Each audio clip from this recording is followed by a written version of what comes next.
শারীরিক যে ক্ষতিটা হচ্ছে, পানি শূন্যতা সহ নানা ধরনের অ্যালার্জি ছড়িয়ে পড়ছে, এটার জন্য হসপিটালে জায়গা হচ্ছে না।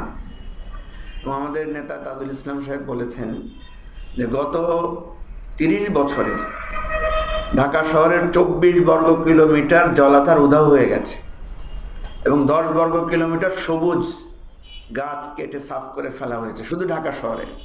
সারা বাংলাদেশের অবস্থা কি আবার ভেবে দেখেন। এবং ওগুলো কারা করেছে? প্রত্যেকটার পেছনে আপনি দেখবেন যে সরকারি দলের হুমরা চমড়া দালাল নেতারা এগুলোর সাথে জড়িত। আমরা একটা প্রবাদ বাক্যের মতো করে একটা কথা সবসময় বলি যে রোম যখন পুড়ছিল তখন নিরো বাঁশি বাজাচ্ছিল, আর সারা বাংলাদেশ যখন গরমে পড়ছে তখন সরকার মিথ্যা উন্নয়নের একটা গল্প ফেঁদে আনন্দ উল্লাস করছে। এর চেয়ে দুঃখজনক আর কিছু হতে পারে না। আমরা এর তীব্র নিন্দা প্রতিবাদ জানাচ্ছি এবং আমরা স্পষ্ট করে বলছি যে সরকারকে কি কি পদক্ষেপ নিতে হবে। প্রথম কথা হচ্ছে যে এই যে গরিব মানুষগুলো যারা তীব্র গরমে পানি সংকটে আছে, আপনি গুলশানে পানির অভাব নাই, কিন্তু ঢাকা শহরের বহু জায়গায় ওয়াসার পানির অভাব, লেয়ার নেমে গেছে। বাংলাদেশের বহু জায়গায় বিশেষ করে ঝিনাইদহ, তারপরে আপনার এই যে কুষ্টিয়া অঞ্চল সহ বিস্তীর্ণ অঞ্চলগুলোতে আপনার তাপমাত্রা অনেক বেশি এবং সেখানে মানুষ কি পরিমাণ কষ্টে আছে।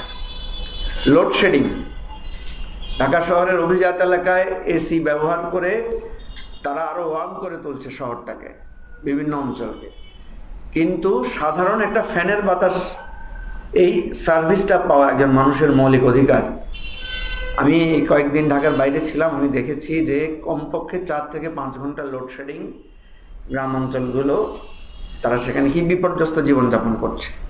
তাহলে যারা গল্প করেছিলেন যে এত বিদ্যুতে বাংলাদেশ সয়লাব হয়ে গেছে, বিদ্যুৎ এখন কোথায় গেল? তাহলে এই যে মিথ্যা উন্নয়নের গল্প, মিথ্যা উন্নয়নের ফুলঝুরি, এগুলো বন্ধ করতে হবে।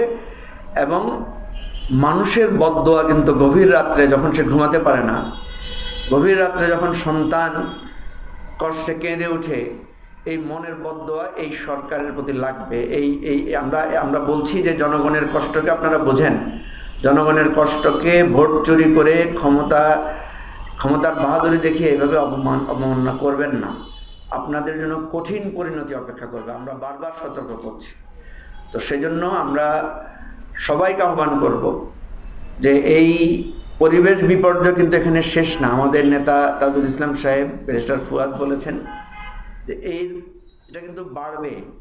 গ্লোবাল ওয়ার্মিং এর যেটা আছে সেটা তো আছেই, আমাদের এখানে এত বিল্ডিং গুলো হচ্ছে যেখানে গরম ঢুকে বেরোতে পারে না। তো অনেক কথা আমরা বলেছি, মূল কথা হচ্ছে যে সবাইকে এই জায়গার জন্য ইউনাইটেড হতে হবে, ঐক্যবদ্ধ হতে হবে। এই দেশ, এই যে গরমগুলো হচ্ছে না, এই যেটা ব্যারিস্টার ফুয়াদ বললেন যে জলীয় বাষ্প হয়ে এখানে তো পানি ঝরার কথা। আপনি মালয়েশিয়ায় যান, সিঙ্গাপুরে যান, ইন্দোনেশিয়া যান, দেখবেন প্রতিদিন সেখানে একটু সময় ধরে বৃষ্টি হয়, গরমও হয়, আবার সেটা যখন জলীয় বাষ্প আকারে সেখানে যাচ্ছে, কারণ সেখানে প্রচুর সবুজ রেখেছে তারা, সেখানে প্রচুর জলাধার তারা ব্যবস্থা